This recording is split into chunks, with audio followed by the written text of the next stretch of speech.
Seriously, you said I'd never make it without you.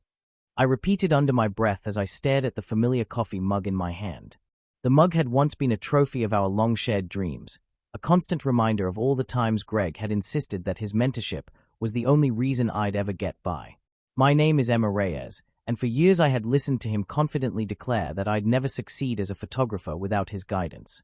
Little did I know that life, with all its twists and turns, would orchestrate a dramatic reversal. Now, he edits my photos for $12 an hour. I remember it all so vividly. It started with a seemingly casual conversation in our shared studio office. We were huddled around a cluttered table, reviewing the latest shots I had taken at a downtown art fair. Greg leaned back in his squeaky chair, his voice dripping with certainty. You know, Emma, without me, you'd never make it in this industry. Your work is great, but you lack that final polish. I keep telling you, you need me to push you to the next level. I'd smiled, trying to hide the sting those words left, clinging to the hope that maybe I could prove him wrong. For a long time, I believed that his self-assured advice was a lifeline, a necessary push to refine my skills. After all, I had struggled for years to make a name for myself as an independent photographer. I'd spent countless nights editing in my small apartment, my eyes red from screen glare, driven by an inner passion to capture life's most intimate moments. Greg was always there, offering his expert opinion on composition, lighting, and even the minutiae of post-processing. At first, I welcomed his input, even though sometimes his tone made me feel less than capable. I believed that I needed him to succeed, just as he claimed. But one day, everything shifted. As my portfolio began gaining traction online, and a respected local art magazine started featuring my work, the narrative began to change. I noticed that industry professionals were praising the authenticity and raw beauty of my images, attributes that, ironically, were exactly what Greg had repeatedly insisted I needed to refine under his guidance.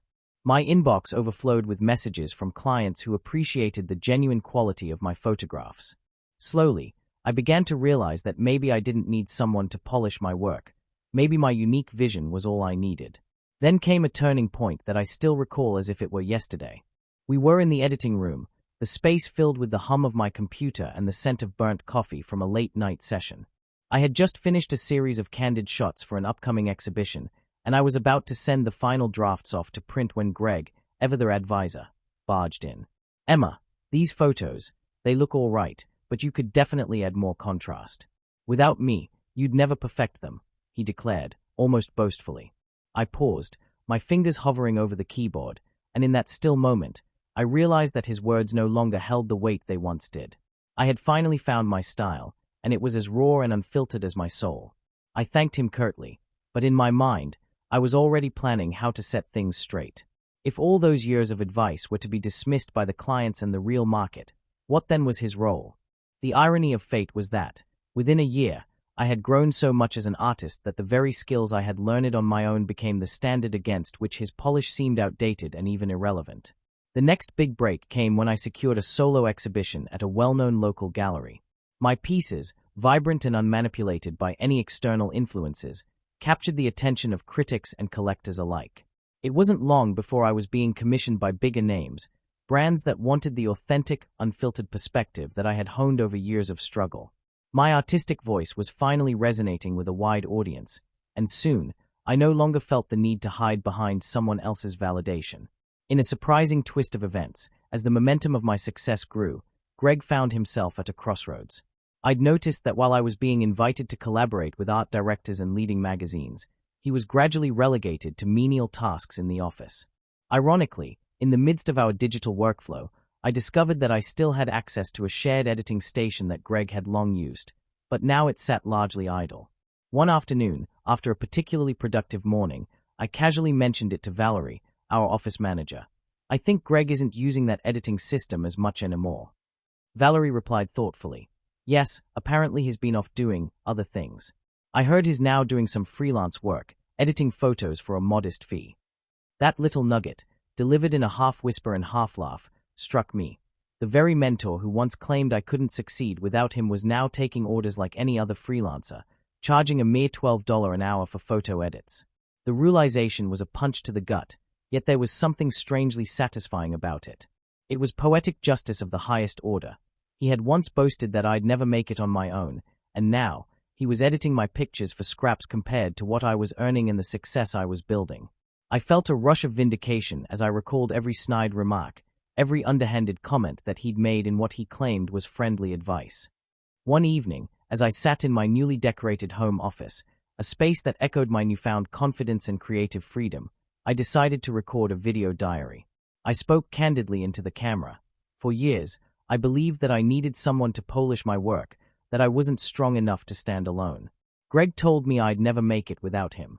But now, as I see my art on gallery walls and my name in respected circles, I know that the truth is, I was the one holding the brush all along. My words poured out like a cathartic release, a conversation with myself and, eventually, with anyone who would listen. I uploaded the video to my blog, and it quickly went viral among my followers. Comments flooded in from aspiring photographers and artists, with messages like, "Your journey is inspiring, and I needed to hear this today. Thank you for showing that self-belief is the greatest form of success." Every comment reaffirmed that my decision to forge my own path, independent of Greg's patronizing assistance, was a victory not just for me, but for anyone who had ever been told they weren't enough. It wasn't just the digital accolades that fueled my confidence, it was also the tangible success of my art. Over time, I began to secure lucrative commissions, and my artwork started to be featured on high-profile publications. I even received an invitation to speak at an international conference on creative independence, where I shared my story with a captivated audience. The irony, I told them, is that for years, someone told me I couldn't make it on my own. Now, I'm not just making it, I'm defining what it means to be authentically creative in a world that often values conformity over individuality. During a Q&A session at the conference, a young artist raised his hand and asked, "How did you overcome the feeling of needing someone else's validation?" I paused, looking out at the sea of hopeful faces, and replied, "I learned that my worth isn't determined by what someone else says. It's defined by the passion I put into my work, by the resilience in my heart, and by the courage to stand alone even when the world tells you that you need someone else." The applause that followed was not just for my words, but for the truth they embodied, a truth that resonated with everyone in that room. Back at work, the shift in dynamics was palpable. Our entire department underwent a transformation, emphasizing independent creativity and collaboration on equal footing. I became a mentor, sharing my experiences with younger team members, urging them to trust in their own abilities rather than relying on the self-proclaimed experts around them. "Your vision," I told them during one of our brainstorming sessions, "is uniquely yours.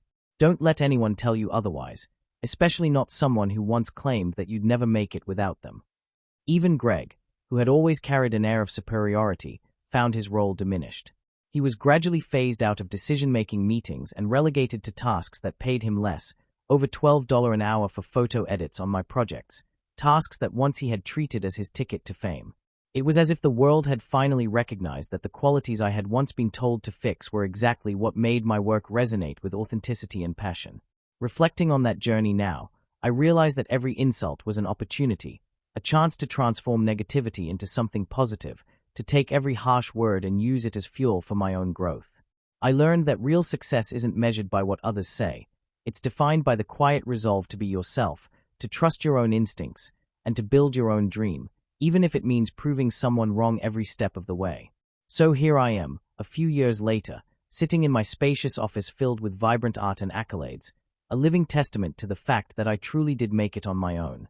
Every time I see one of my photos showcased, every time a new project lands in my inbox, I'm reminded of the day Greg had the audacity to say I'd never make it without him.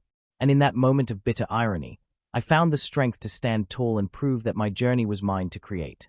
For anyone listening to my story, if you've ever been told you're not good enough, that you can't succeed on your own, or that you need someone else to shine, you have the power to redefine those words. Document your journey, celebrate your struggles, and transform every insult into a stepping stone toward your own success. The truth is, no one's opinion can ever diminish the fire that burns within you if you're brave enough to let it shine. This is my story, a journey from being dismissed as dependent to emerging as a leader in my own right. I turned every discouraging comment into a battle cry, every moment of self-doubt into a lesson in resilience, and every word of disapproval into the fuel that propelled me to heights I never dreamed possible. And now, as I sit here looking back on those earlier days, I'm filled with gratitude for the very challenges that once threatened to break me, because they forged the unyielding creative spirit I am today. Remember, your worth isn't defined by someone else's narrow vision. It's defined by the courage you have to stand by your truth. So if anyone ever tells you that you can't make it on your own, let their words be the spark that ignites your determination. Turn every negative remark into a cornerstone of your legacy and know that, ultimately, your success is the best revenge.